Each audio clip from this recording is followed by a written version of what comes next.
Biasanya kita malas belajar fisika karena kita tidak tahu kegunaannya untuk apa. Nah, jangan khawatir. Kali ini kita akan mengetahui salah satu manfaat dari materi fisika, yaitu GGL induksi. Apakah kalian tahu logo-logo ini? Ya, pastinya kalian tidak asing dengan logo-logo ini. Logo-logo ini sering kita jumpai dan kita gunakan dalam kehidupan sehari-hari.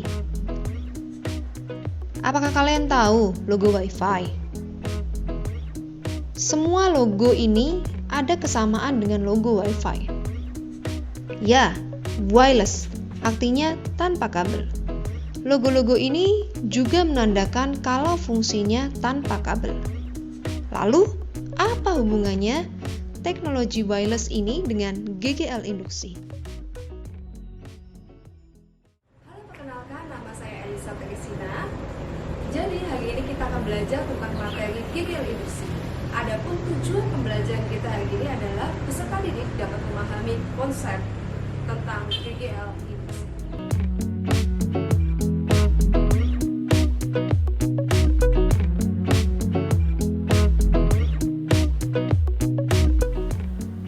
Kumparan yang dialiri arus listrik menghasilkan medan magnet di sekelilingnya. Pertanyaan sebaliknya, bisakah medan magnet menghasilkan listrik? Untuk mengetahui jawaban tersebut, mari kita lakukan percobaan Faraday. Di sini ada sebuah kumparan yang dihubungkan dengan lampu dan lampu dalam kondisi tidak menyala. Magnet kita gerakkan keluar masuk kumparan dan mari kita perhatikan apa yang terjadi dengan lampunya. Ketika magnet kita gerakkan keluar masuk kumparan, ternyata lampu menyala. Ini berarti ada arus yang mengalir. Nah, arus ini dinamakan sebagai arus induksi. Dan proses menghasilkan arus listrik dengan cara yang seperti ini dinamakan sebagai induksi elektromagnetik. Ketika magnet digerakkan keluar masuk kumparan, maka terjadi perubahan fluks magnetik. Perubahan fluks magnetik inilah yang menyebabkan timbulnya GGL induksi. Dengan besar GGL induksi adalah sama dengan minus N dikalikan perubahan fluks dibagi dengan selang waktu. Kembali ke pertanyaan yang sebelumnya. Bisakah medan magnet menghasilkan listrik? Jawabannya adalah bisa. Metode yang dilakukan untuk menghasilkan induksi elektromagnetik. Kesimpulan Faraday terkait elektromagnetik juga memperkenalkan suatu besaran yang dinamakan fluks magnetik. Fluks magnetik ini menyatakan jumlah garis-garis gaya magnet yang mempengaruhi induksi elektromagnetik.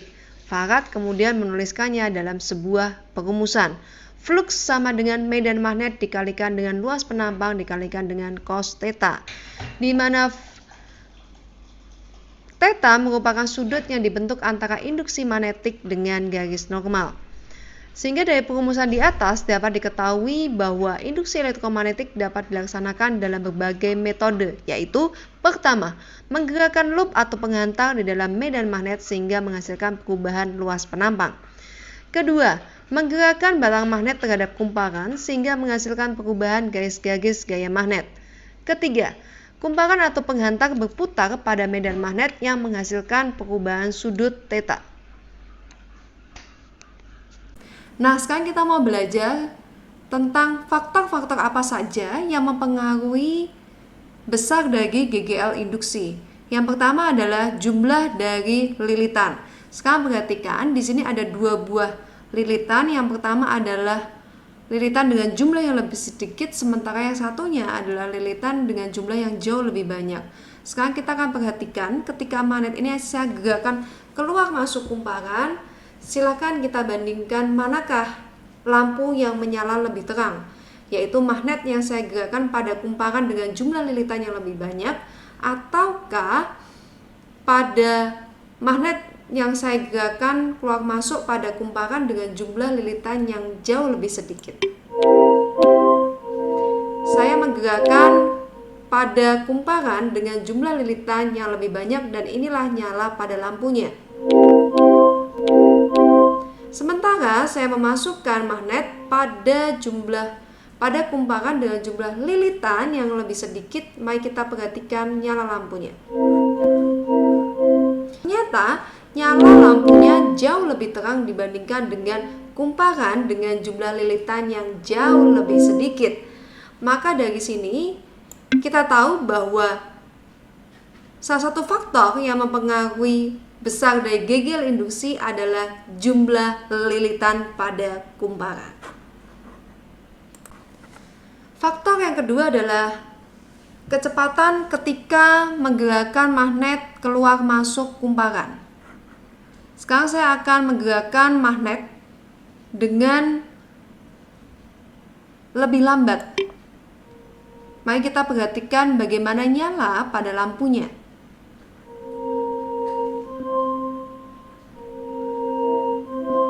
Ini adalah kondisi ketika saya menggerakkan magnet dengan kecepatan lebih lambat. Dan mari kita bandingkan dengan kondisi yang kedua, di mana saya menggerakkan magnet keluar masuk kumparan dengan lebih cepat dibandingkan dengan kondisi yang pertama. Dan mari kita perhatikan nyala pada lampunya.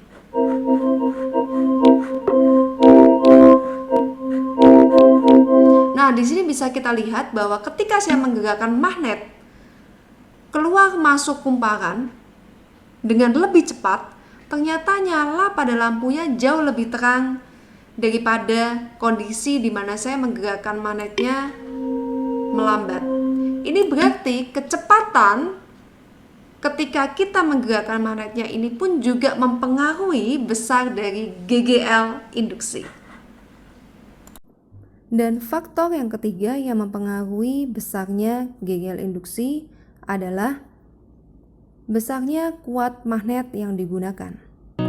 Contoh penggunaan GGL induksi.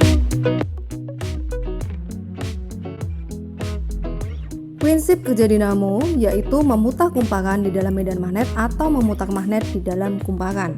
Generator listrik digunakan sebagai pembangkit listrik dengan daya yang besar. Contohnya pada pembangkit listrik tenaga air (PLTA), pembangkit listrik tenaga angin. Pada akhir tahun 1800-an, Nikola Tesla menemukan sebuah ide. Dengan 2 buah gulungan kawat dapat mentransfer daya listrik dan dapat menyalakan lampu secara nirkabel. Kumparan sebelah kanan dialiri arus listrik sehingga sekelilingnya muncul medan magnetik. Lalu kumparan sebelah kiri yang tidak dialiri listrik digerakkan mendekati kumparan yang dialiri arus listrik.